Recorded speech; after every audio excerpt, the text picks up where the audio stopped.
The Trump administration has been plagued by a series of disasters, but none may be more embarrassing than what happened to Usha and J.D. Vance during their trip to Greenland.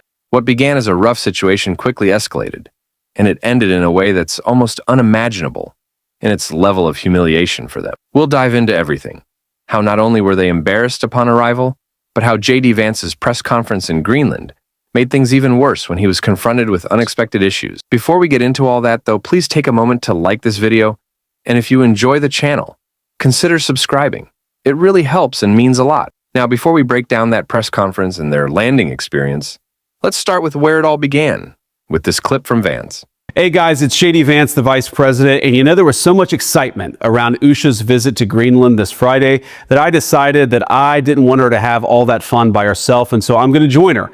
I'm going to visit some of our guardians in the Space Force on the northwest coast of Greenland and also just check out what's going on with the security there of Greenland. As you know, it's really important. A lot of other countries have threatened Greenland, have threatened to use its territories and its waterways to threaten the United States, to threaten Canada, and of course to threaten the people of Greenland. So we're going to check out how things are going there. And I say that speaking for President Trump, we want to reinvigorate the security of the people of Greenland because we think it's important to protecting the security of the entire world. Unfortunately, leaders in both America and in Denmark, I think, ignored Greenland for far too long. That's been bad for Greenland. It's also been bad for the security of the entire world. We think we can take things in a different direction, so I'm going to go check it out. The Usha and J.D. Vance trip was a major blunder from the start. The video she posted was odd, and she came across as robotic, while J.D. Vance was equally lacking in charisma. It was clear that no one wanted them there. They were openly unwelcome, and people made that known, continuing to do so throughout the trip. This, of course, isn't surprising when you consider what J.D. Vance said during his press conference in Greenland, as seen in this clip right here. This territory, Greenland, really matters for the security of the United States. It's extremely vulnerable right now. And if the people of Greenland were willing to partner with the United States, and I think that they ultimately will partner with the United States, we could make them much more secure. We could do a lot more protection, and I think they'd fare a lot better economically as well. This has to happen. And the reason it has to happen, I hate to say it, is because our friends in Denmark have not done their job in keeping this area safe. They just haven't done it. It's very simple. For all of our friends in the American media who attack the administration for pointing out the obvious, what is the alternative?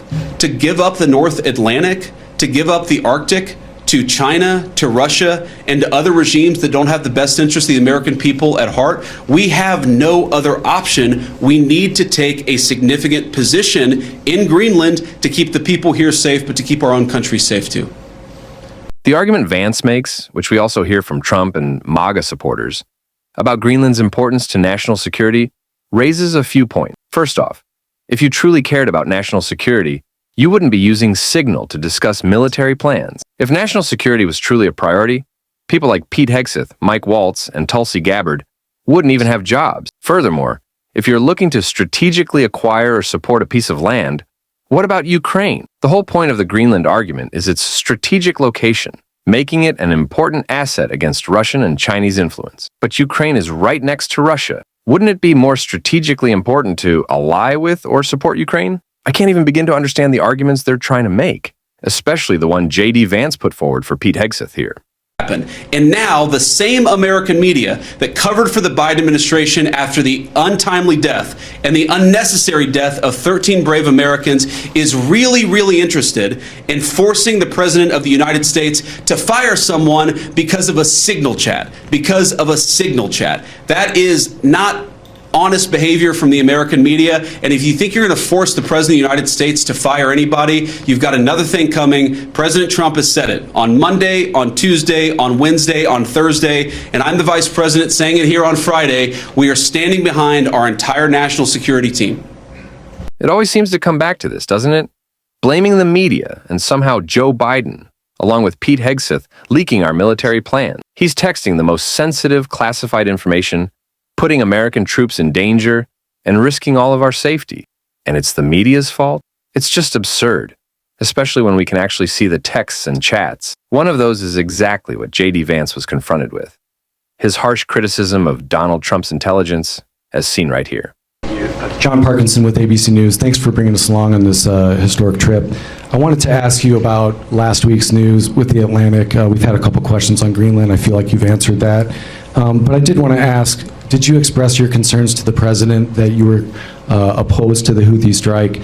And also, what did you mean when you asked, or when you said in that thread that the president wasn't aware that his directions for Yemen were inconsistent with his message on Europe? Well, I didn't quite say that. I think that's a slight misunderstanding of what I said. But we've talked, of course, in the American media about Signalgate, as I called it, for the past week. And here's what I told the president and the entire national security team is that, yes, it is in the interest of the United States of America to preserve navigation. Yes, it is in the interest of the United States to kill terrorists who are preventing navigation in the Red Sea. But we got to make sure that we do it right. We have to be careful. We have to make sure the timing is right. And of course, what that leak revealed, I think, is a private communication between the president's senior advisors about how best to prepare the American people for what we all thought we had to do, about the right timing of when we should do something, and of course, surfacing the strategic questions that we needed to decide and brief the president on so that he could ultimately make the decision about what we would do. What I saw in that signal chat, and of course what I've seen in the president's senior national security team, is that sometimes we all agree and sometimes we all disagree, but it's important that we all have an honest conversation amongst ourselves and with the president of the United States about what we think is the best interest of the national security of the United States of America. I support the president's decision to strike the Houthis. I always supported the president's decision to strike the Houthis, and I support the national security team having the argument about how best to serve the American people. Good. J.D. Vance just laid it out in those texts. No matter how much he tries to deny it, he thinks Donald Trump is stupid. He knew Trump was wrong about what he said, but can't admit it now that it's public. So he's running away from it. It's a total disaster that J.D. Vance can't escape. Much like this trip. Maybe they thought it would distract from all of this.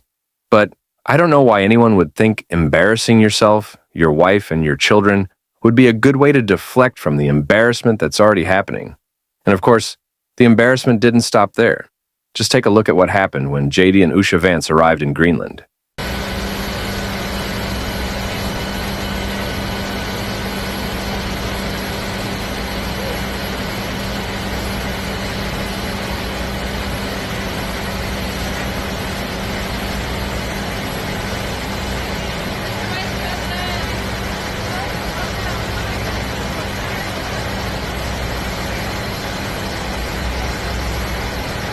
When a president, vice president, or even a member of Congress lands in a foreign country to visit an ally, there's always a grand welcome. The red carpet is literally rolled out, and numerous representatives are there to greet them. But for JD and Usha Vance, nothing. Not even a single U.S. official, despite visiting one of our bases. Their arrival was a total joke, just a half-hearted handshake and an awkward press conference. It's so funny to see how their trip has turned out. Especially when Usha had hyped it up with videos and a sizzle reel about visiting a dog sled race. This is the reality of it, a public embarrassment. I have no sympathy for Usha Vance. Honestly, I don't understand why anyone would. She keeps getting humiliated. And this is what happens when you align yourself with people like this. When you attach yourself to Donald Trump, you're either going to jail, thrown under the bus, or lose everything. No sympathy here. In fact, I'm kind of glad she got caught up in this mess. If you're defending your husband who defends Trump, you're not a good person. Sure, maybe Usha was once more liberal or supportive of Democrats, but she's thrown all that away for this embarrassment. Was it worth it? I don't think so. And they keep making us look bad. They shouldn't have these jobs. And that's exactly what Eric Swalwell was saying about Pete Hegseth on MSNBC, as seen here. What's going on with this situation? It seems, well, so just for folks to know, right, that there's a one vote, anyone can call a motion to vacate. That was the thing that Gates got out of McCarthy in those 15 speaker votes. It was then wielded against McCarthy to get rid of him. Marjorie Taylor Greene's going to file another one. What does that mean for you as a Democrat? Well, I stand ready to just be in the solutions business. And so for us, we want to get things done. We raised the debt ceiling. We provided a majority of the votes to do that. Every shutdown that went to the brink, we provided the majority of the votes to do that. We expelled the fraudster Santos, provided the majority of votes to do that. And I expect on Ukraine we'll provide the majority of votes. So we want to be the responsible gang there. And so, I'll stand with Speaker Jeffries, or Leader Jeffries, he's functionally the Speaker, as to what we need to do to get things done. What you just said there is interesting, right? Because you saying he's functionally the Speaker, I mean, what you've got now is, when you note all those things, is you've got, when you say Democrats provide the majority of the votes, I mean, what has happened is folks like Gates and the House Freedom Caucus have produced a situation in which the only way the House can function is with Democratic votes. And then they produce a situation in which that's the only thing that can happen, and then use that as a sign of betrayal to then go after leadership. That's right. It's all chaos in service to Donald Trump. And again, the key for us has to be, if we are functionally the Speaker, if Hakeem Jeffries is functionally the Speaker, how do we convince the voters in November that he should formally be the Speaker? And you can't give these guys the keys, to the car that drives government any longer. That's going to be the challenge. And I think we have to keep showing community and competence beats chaos and corruption every single day. Well, I guess the other question is, though, is at some point, there's a weird set of choices here, right? Because when we went through this last time, the Democrats voted to vacate the chair as a group, because that's just the way it works. It's not, you guys figure it out, right? Now it seems like there's some conversations happening between Johnson Democrats about, like, maybe raising the threshold. Like, it doesn't seem like they were inventing this notion. Would you be open to that? Don't you think that would help the House function? Totally open to it. Yeah. Totally open to helping Hakeem keep us unified to get things done. And frankly, with Speaker McCarthy, he had struck so many deals with so many loan sharks and couldn't hold to those deals, that when they all came to call it in, they realized that they had all been deceived. And you don't have that here with Speaker Johnson. And also on the Democratic side, he's not, panning the Democrats after he strikes a deal with us to bail him out. This is an interesting, this has nothing to do with ideology. This is just purely kind of a personality thing. It's a relationship business. Yeah, one of the things I noticed about Kevin McCarthy was it was amazing how ubiquitous the sort of anger, frustration, sense of betrayal was towards him by members across an ideological spectrum who basically said, you can't trust this guy. He'll look you in the face and tell you something and then go do something else. I have not heard the same about Johnson at that level. Nothing ideological here, but just at that level. That's right. It was always all about Kevin. And he was very good at finding a path to the top with no ideological core. Here, we know the core for Johnson, and you can price that in as you deal with him. Oh, that's but we have not seen, that feature that McCarthy had, which was, it was me, and anything to get me to the top at all costs. Do you see yourself, there's these 4 votes now, basically. Are you a yes vote on all those votes? You're going to be a yes vote. Yes. Do you think the majority? Pete Hegseth should absolutely not have his job. I honestly don't know why he still does. J.D. Vance would probably say it's because of the media. Oh, the media is out to get you. I can't even take these people seriously anymore. Every time I watch J.D. Vance speak and try to justify the most incompetent and dangerous individuals in our government, I just lose it. We don't even know if Pete Hegseth was drinking. I won't even dive into that right now, but we'll get into it in another video. I'm done with J.D. Vance. I'm done with Usha Vance. I'm done with all of it, but we'll keep calling them out. If you want to support that and watch me lose my mind over these people, please hit the subscribe button, leave a like, and if you made it to the end, thank you. I know it's tough to get through this stuff. Drop a blue heart in the comments. Until next time, I'll see you soon.